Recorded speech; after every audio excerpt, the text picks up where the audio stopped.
ኧረ በስመ አብ እንደ አይጥና እንደ ድመት ሆነን እኮ ተጠብቄ ቀረው። እግዚአብሔርን ከስራ ወደ ቤት ወደ ቤት ወደ ስራ ብቻ ላይክ ምክር ድንገት መንገድ ላይ ልትያዥ ትችያለሽ፣ አይታወቅም።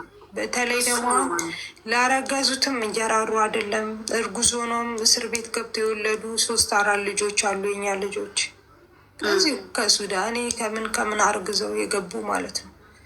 እና ህይወታችሁን አደጋ ላይ ጉድ እኮ ነው። ሰላም ሰላም ቤተሰብ፣ እንዴት አደራችሁ?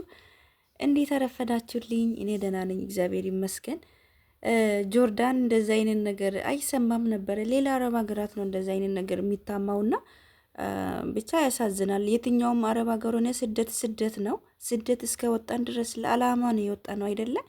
እና እንደዚ አይነት ትልቅ ስህተት ረበስማ ብቻ ከባድ ነው። ብዙ ልጆች እንግዲህ እስር ቤት ውስጥ እየወለዱ እንደሆነ ይቺ ልጅ ጆርዳን ነው የምትኖሩ፣ ማታቋት የለም። ኦንላይን እቃ ምናምን ትሸጣለች እና ይቺ አብሯ የምታወራው ልጅ ራሱ እሷ ባለጉዳይ ነች እና ራሷ ባለጉዳይ ነች፣ አርግዛ ማለት ነው። ፈርታለች፣ ምክንያቱም ወረቀት የላትም፣ ህገወጥ ነች። ምንድን ነው ትልቁ ነገር ማለት እሺ፣ ተደብቀን እንኳን እንኖር ብትሉ ሆስፒታል ለመውለድ ስትሄዱ መታወቂያ ምናምን ትጠየቃላችሁ፣ መኖሪያ ፈቃድ ምናምን ትጠየቃላችሁ። እና እንዴትስ ነው መውለድ የምትችሉ? ቤት ውስጥ እንዳትወልዱ ህይወታችሁ አደጋ ላይ ነው የምጥሉት። ስጀመር ሰው ቤት ውስጥ እንዴት ይወልዳል? ያለ ህግ ማለት ያለ ዶክተር ምናምን እና አስቸጋሪ ነው። ይሄንን ከግምት ማስገባት አለባችሁ። መብታችሁ ነው። የፈለጋችሁትን ዜጋ ማግባት። ሰው ይሄንን አግባ አይባልም። ራሱ ያውቃል የትኛው ማለት የተመቸውን ሰው የማግባት ሰው መብቱ ነው። እኔ በሰው መብት አልገባም። ግን ስደት ላይ ሆናችሁ እህቶቼ እንደዚህ አይነት ስህተት በጣም ትልቅ ስህተት ነው። ነፍስን ማለት እርግዝና ማለት ከባድ ነው። ስደት ላይ ሆናችሁ እሺ፣ ህጋዊ እንኳን ሆናችሁ ብትጋቡ መልካም ነው። ህገ ወጥ ሆናችሁ ደግሞ በጣም ህይወታችሁን አደጋ ላይ ነው የምጥሉትና ጆርዳን እንደዚህ አይነት ነገር በፊት አይሰማም። አሁን ግን ጤነኛ ልጆች እንደዚህ ከኮንትራት ቤት እንደዚህ ይጠፉና ይበላሻሉ። ነጻነት ምን እንደሆነ የማያውቁ፣ ነጻነት ማለት ውጭ መዝለል ምናምን አይደለም እህቶቼ ማለት ነው። እባካችሁን ራሳችሁን ጠብቁ። ኢትዮጵያ ሀገራችሁ ገብታችሁ አግቡ። እዚህ ደግሞ ለዓላማ እስከመጣችሁ ድረስ አንገታችሁን ደፍታችሁ ነው መስራት ያለባችሁ እንጂ እንደዚህ አይነት ነገር ህይወታችሁን አደጋ ላይ መጣል የለባችሁም እህቶቼ። ትልቅ ጥንቃቄ። ውጭ ላይ የሚሰሩ እነዚህ ሱዳን ከሚባሉ ሰዎች፣ ሱዳንም ሆነ ሌላ አረብም ሊሆን ይችላል። ራሳችሁን ጠብቁ። የትኛውም እናንተ ራሳችሁን ካላከበራችሁ ማንም አያከብራችሁም። እና በሰው ሀገር ደግሞ እርግዝና ህገወጥ ሆናችሁ በጣም አስቸጋሪ ነው። እርጉዝ ሆናችሁ ደግሞ ወደ ሀገራችሁ ራሱ መግባት አትችሉም። አንደኛ ህጋዊ ጋብቻ የላችሁም፣ ሁለተኛ ወረቀት የላችሁም። የመኖሪያ ፍቃድ ስለሌላችሁ በሁለት ወንጀል ነው የምትታሰሩትና አስቸጋሪ ነው። ጥንቃቄ አድርጉ እህቶቼ። ከእንደዚህ አይነት ነገር ትልቅ ጥንቃቄ። እንዴ በስመ አብ ወልድ፣ ይከብዳል። ምን ሆናችሁ ነው? እኔ እንጃ። ሁላችሁም አይደለም፣ ያ ብዙዎቻችሁ አንገታችሁን ደፍታችሁ እየሰራችሁ ነው። ሲጀመር ከወጣችሁ አንድ መልካም ቤት ካገኛችሁ ኢጃዛ ቤት ምናምን እረፍት ቤት መውጣትም አያስፈልግም። እና እባካችሁን ተጠንቀቁ። እንትኑ ቪዲዮ በጣም ረጅም ነው።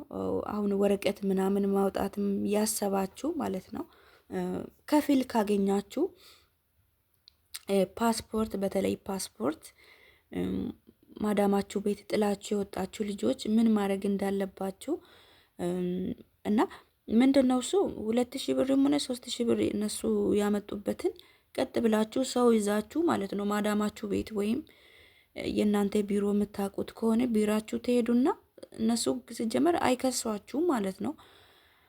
ገንዘባችሁ ለእናንተ የተከፈለውን ገንዘብ ትከፍሉና ከማዳሞቻችሁ ጋር ክስም ካለ ክስ እንድታወርድባችሁ እንዳትከሳችሁ ማለት ነው። ምክንያቱም እሷ ገንዘቧን ካገኘች ምንም ነገር አትላችሁ። በቃ ፓስፖርታችሁን እጃችሁ ላይ ታስገባላችሁ ማለት ነው። ከዛ በኋላ ራሳችሁን ከፊል ካገኛችሁ ማለት የዚህ ሀገር ብዙዎች እንደዚህ እያደረጉ እያሰሩ ነው ማለት እንደዚህ አይነት ማድረግ ፍላጎት ካላችሁ ግን እንደኔ ማለት ነው ይሄ ሁሉ ብር አውጥታችሁ ከምታሰሩ የሰራችሁትን የቻላችሁትን ያህል ሰርታችሁ እጅ ሰታችሁ እንደ ራሴ ወደ አገር ቤት ብትገቡ ወደ አገራችሁ ማለት ነው። አንደኛም አስቡት የአንድ አመት ራሱ ወደ 500 ምናምን ዲናር የአንድ አመት 2 አመት 3 አመት ሊሆን ይችላል ውጭ ጠፍታችሁ የቆያችሁ ማለት ነው። የዚህ ሁሉ አባስታችሁ ለብቻ ታስቀምጣላችሁ። ለከፊል ደግሞ ማለት ነው ለእናንተ ዋስ የሚሆነው አይደለ የዚህ ሀገር ዜጋ መሆን አለበት። ለእናንተ ዋስ ይሆንና በሱ ስም መኖሪያ ፍቃድ ታወጣላችሁ ማለት ነው እናንተ። ከዛ ለሱ ደግሞ የሚከፈለው ገንዘብ አለ። ዝም ብሎ በነፃ እሺ ብሎ አይሰራላችሁ። ምክንያቱም ሙዞ ሁሉንም ኃላፊነት ወስዶ ነው የሰውዬ ወረቀት የሚሰራ በሱ ስም ስለሆነ ማለት ነው። ግዴታ የዚህ ሀገር ዜጋ መሆን አለበት የእናንተ ከፊል የሚሆነው ማለት ነው። ይሄ ሁሉ ብር አዘጋጅታችሁ ለማዳም 2000 ሆነ 3000 ይሄንን ሁሉ ብር አዘጋጅታችሁ ማለት ይሄ ሁሉ ብር ነው ከእናንተ የሚጠበቅባችሁ። ገና እዛ የምትከፍሉት አለ። ለዛ እዛ ሄዳችሁ የምታሰሩበት ፖሊስ ጣባ ምናምን ማለት ነው ወረቀታችሁ የምታሰሩበት ይሄ ሁሉ ብር እንጃ አቅማችሁ ከቻላችሁ ትችላላችሁ። ብዙ አመት እዚህ መኖር ፍላጎት ያላችሁ ግን ከዚህ ሁሉ ማዳም ቤት ትሄዱና 2000 ሆነ 1000 ከፍላችሁ ፓስፖርታችሁ ምናምን ማዳም እንዳትከሳችሁ በቃ እንደዚህ ስላልተመቸኝ ነው ምናምን ብላችሁ ፒስ ትፈጥራላችሁ። እነሱ ገንዘብ ካገኙ ዝም ነው የሚሉት፣ አይከሷችሁም። ግን መጀመሪያ እንደወጣችሁ ሄዳ ፖሊስ ጣባ ካመለከታችሁ ትንሽ ካመለከተችባችሁ ትንሽ ችግር ይፈጠር ይችላል ማለት ሰርቃኝ ነው ምናምን ይላሉ። ምክንያቱም እነሱ ያው ተንኮለኛ ስለሆኑ ማለት ነው። ግን ዝም ብሎ እናንተ እንደወጣችሁ ምንም ካላሉ ይሄንን ብር ከፍላችሁ ፓስፖርት እጃችሁ ላይ ማስገባት ትችላላችሁ ማለት ነው። እና ጥንቃቄ አድርጉ እህቶቼ። ያው ወዶ የሚጠፋ የለም። የተሻለ ነገር ፈለጋ ወይም ማዳም ሳትመቻችሁ በቃ በማይመች ነገር ውስጥ ሆናችሁ ነው የምትጠፉት። መቼም ተመችቶ የሚጠፋ ሰው የለም። እና ከጠፋችሁ ደግሞ ራሳችሁን ጠብቁ። እንደዚህ አይነት አደጋ ላይ እንዳትወርቁ ትቸገራላችሁ። አርግዛችሁ ሌላ ነፍስ ሆዳችሁ ውስጥ ይዛችሁ በጣም ከባድ ነው። እርግዝና ራሱ ከባድ ነው። አርግዛችሁ እንዴትንስ ነው የሚሰሩት? ሁለተኛ ልትወልዱ ስትሉ እንኳን ሆስፒታል መሄድ አትችሉም። ከሄዳችሁ ወረቀት ትጠየቃላችሁ። ከዛ ችግር ውስጥ ነው የምገቡትና አሁን እቺ ልጅ ግራ ገብቷታል። ልትወልድ ደርሳለች እና ከሄደች ደግሞ ብዙ ጣጣ ነው። ከማን ያረገሽው? ህጋዊ አይደለችም። ህጋዊ ጋብቻ የላትም እቺ ልጅ እና ችግር ውስጥ ነው የወደቀችው። ይሄ ሁሉ ነገር ሳይፈጠር በፊት ነበር ማሰብ ያለባችሁና አይደለም የኛ ዜጋ ራሱ ወንድማመን ከባድ ነው። የሰው ዜጋ አግብታችሁ ወይም ህጋዊ አይደለም ጋብቻችሁ ችግር ላይ ነው የምትወርቁት። እህቶቼ ጥንቃቄ አድርጉ። እና እቺ ልጅ ስትመክራት ነበረ ያችኛዋ ልጅ ይሄ ሁሉ ብር እንግዲህ ጠፍታ የወጣች ውጭ ከጠፋች ቀራማ አለ አይደለ? ይሄ ሁሉ ቀራማ አለ። ለማዳሟ ደግሞ ለፓስፖርቷ የምታወጣ ብር አለ ራሷን ህጋዊ ለማድረግ ማለት ነው። ይሄ ሁሉ ብር ኬትስ ነው የምታመጣ? ሆስፒታል ደግሞ ስትወልድ ዝም ብላ አይደለም፣ ብዙ ነገር ያስፈልጋል ስትወልድ አይደለ? እና ደግሞ እኮ የሚያገቡት እኮ ሆነ ደህና ሰው እነሱን ችሎ የሚያስተዳድር ቢሆን አሪፍ ነው።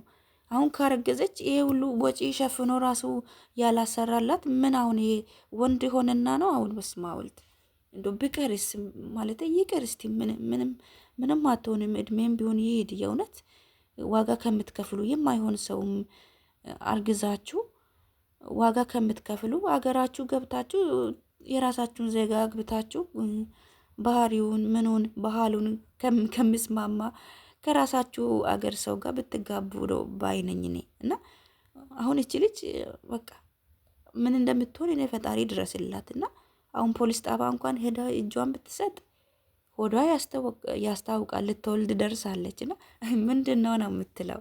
ሌላ ጥያቄ ነው። ህጋዊ ጋብቻ የላትም። ሁለተኛ ደግሞ እሷ ራሱ ህጋዊ አይደለችም፣ የመኖሪያ ፈቃድ የላትም። እና ችግር ላይ ነው የወደቀችውና እህቶቼ እባካችሁን ጥንቃቄ አድርጉ፣ ራሳችሁን ጠብቁ። ውጭ ላይ የምትሰሩ ያው ኮንትራት ቤት የምንሰራው እኛ ከማንም ጋር ስለማንገናኝ ከማንም ጋር እኛ ኮኔክት የለንም እና ይቅርታ ጓደኞቼ ለንግግሬ ማለት ነው። ራሳችሁን ጠብቁ፣ ራሳችሁን ጠብቁ እህቶቼ። ዋጋ ነው የሚያስከፍላችሁ በሰው ሀገር። እባካችሁን እና ራሳችሁን ጠብቁ ነው የምለው። በድጋሜ ወዳችኋለሁ። አዳዲስ የሆናችሁ ደግሞ ሰብስክራይብ አድርጉ፣ ላይክ ሼርም አድርጉ ለጓደኞቻችሁ፣ ውጭ ለሚሰሩ ጓደኞቻችሁ ጥንቃቄ እንዲያደርጉ ራሳቸውን እንዲጠብቁ እና እህቶቼ ራሳችሁን ጠብቁ። የእውነት በኋላ ዋጋ ያስከፍላል። እንደዛ አይነት ነገር ቆም ብላችሁ አስቡ እና በቃ እጅ ራሱ ሰታችሁን ለመውጣት በጣም አስቸጋሪ ነው። ምክንያቱም ብቻችሁን አይደላችሁም፣ ሆዳችሁ ውስጥ ሌላ ነፍስ ተሸክማችኋልና ቀላል አይደለም፣ ዋጋ ያስከፍላችኋልና ተጠንቀቁ እህቶቼ። ሁላችሁም በያላችሁበት ራሳችሁን ጠብቁ። ወዳችኋለሁ። መልካም ጊዜ፣ መልካም ቆይታ። ቻው